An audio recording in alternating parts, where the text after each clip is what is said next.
Good morning. It is lesson 66 today, and I think I misspoke yesterday. I may have been calling it 64 and it was 65. I'm not sure, but hey, bear with me. So, lesson 66, my happiness and my function are one. You've surely noticed an emphasis throughout our recent lessons on the connection between fulfilling your function and achieving happiness. This is because you do not really see the connection. Yet there is more than just a connection between them. They are the same. Their forms are different, but their content is completely one. The ego does constant battle with the Holy Spirit on the fundamental question of what your function is. So does it do constant battle with the Holy Spirit about what your happiness is. It is not a two-way battle. The ego attacks and the Holy Spirit does not respond. He knows what your function is. He knows that it is your happiness. Today we will try to go past this wholly meaningless battle and arrive at the truth about your function. We will not engage in senseless arguments about what it is. We will not become hopelessly involved in defining happiness and determining the means for achieving it. We will not indulge the ego by listening to its attack on truth. We will merely be glad that we can find out what truth is.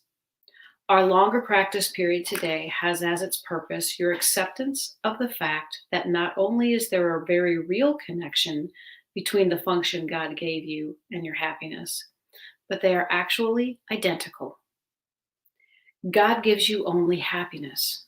Therefore, the function He gave you must be happiness, even if it appears to be different. Today's exercises are an attempt to go beyond these differences in appearance and recognize a common content where it exists in truth. Begin the 10 to 15 minute practice periods by reviewing these thoughts. God gives me only happiness. He has given my function to me. Therefore, my function must be happiness. Try to see the logic in this sequence, even if you do not accept the conclusion. It is only if the first two thoughts are wrong that the conclusion could be false. Let us then think about the premises for a while as we are practicing. The first premise is that God gives you only happiness. This could be false, of course, but in order to be false, it is necessary to define God as something He is not. Love cannot give evil, and what is not happiness is evil. God cannot give what He does not have, and He cannot have what He is not. Unless God gives you only happiness, He must be evil. And it is this definition of Him you are believing if you do not accept the first premise. The second premise is that God has given you your function. We have seen that there are only two parts of your mind. One is ruled by the ego and is made up of illusions. The other is the home of the Holy Spirit, where truth abides. There are no other guides but these to choose between, and no other outcomes possible as a result of your choice, but the fear that the ego always engenders and the love that the Holy Spirit always offers to replace it. Thus, it must be that your function is established by God through His voice, or is made by the ego, which you have made to replace Him, which is true. Unless God gave your function to you, it must be a gift of the ego. Does the ego really have gifts to give, being itself an illusion and offering only the illusion of gifts? Think about this during the longer practice periods today. Think also about the many forms the illusions of your function has taken in your mind, and the many ways in which you tried to find salvation under the ego's guidance. Did you find it? Were you happy? Did they bring you peace? We need great honesty today. Remember the outcomes fairly, and consider also whether it was even reasonable to expect happiness from anything the ego ever proposed. Yet the ego is the only alternative to the Holy Spirit's voice. You will listen to madness or hear the truth.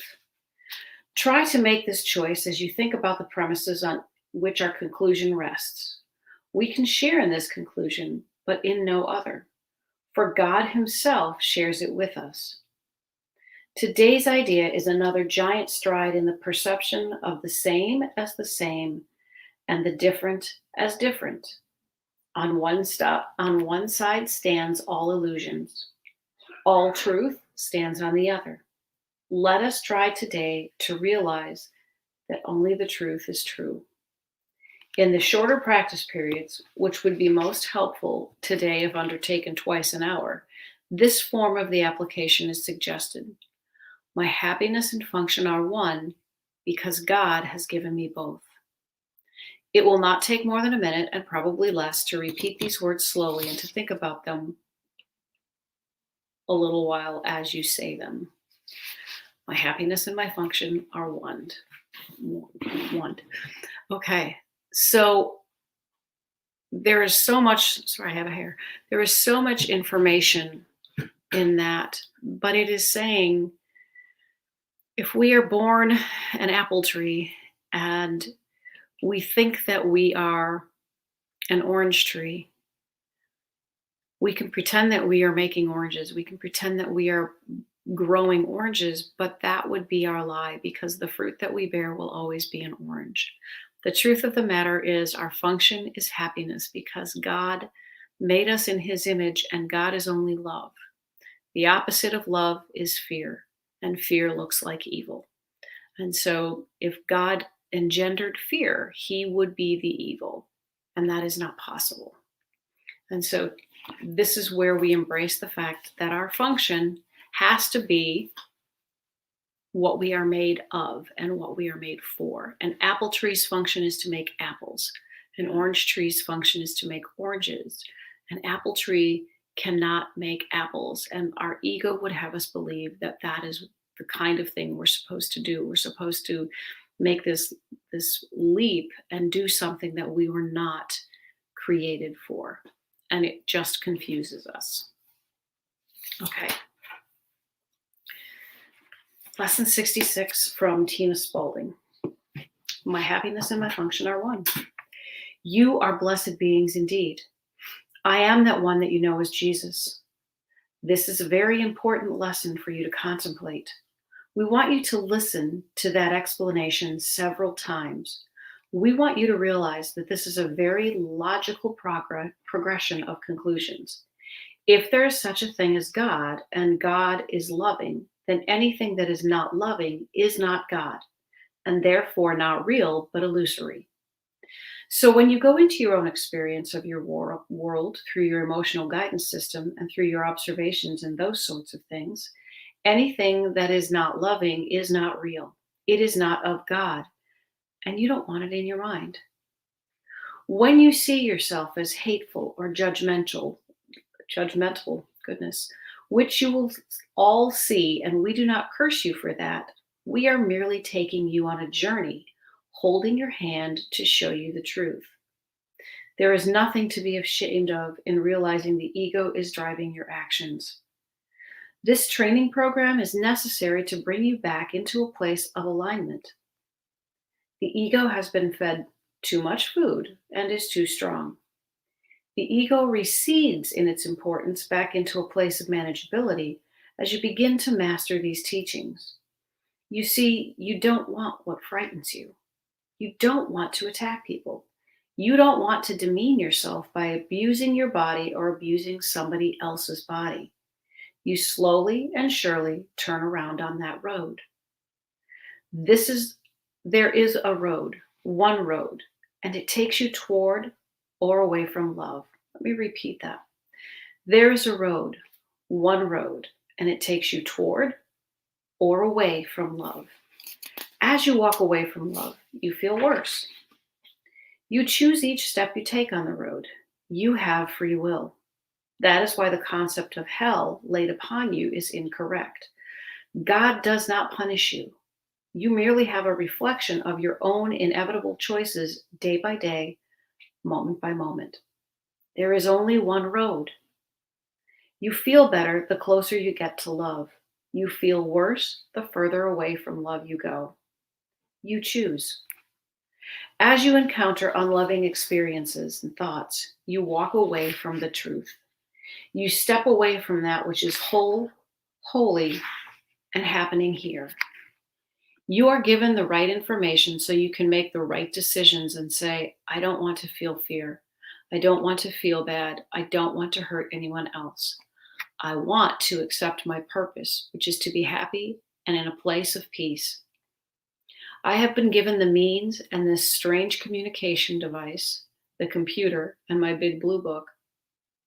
I have been given the means to achieve peace, and I'm willing to do that work because the alternative, there is only one alternative, is the ego's world. We say, take a look around you. Take a look at the ego accomplishments. It is not such a pretty thing. It does not deserve your condemnation, but it does deserve your intelligent and honest appraisal. I am that one that you know as Jesus, and we will speak to you tomorrow. We are being given tools in 3D form that we can use to make this spiritual journey. And the road is one road, and these items are on your journey in several different forms. And so what the Course was talking about at the end is the big blue book, the Course in Miracles, in your computer, because Tina was doing this online. And right now we are doing it virtually. And so it's much the same, but you could do this as an in-person group. You could do this with a family member. You simply need to begin to look and see if you are moving towards or away from love. Where does your heart pull you? When you are thinking about your action, are you being pulled forward, or are you feeling that you're being pulled back? Are you condensing and tightening and feeling that fear? Your only function is happiness. Your happiness and your function are one. I hope you find this helpful, and I hope you have a spectacular day. Take care. Bye.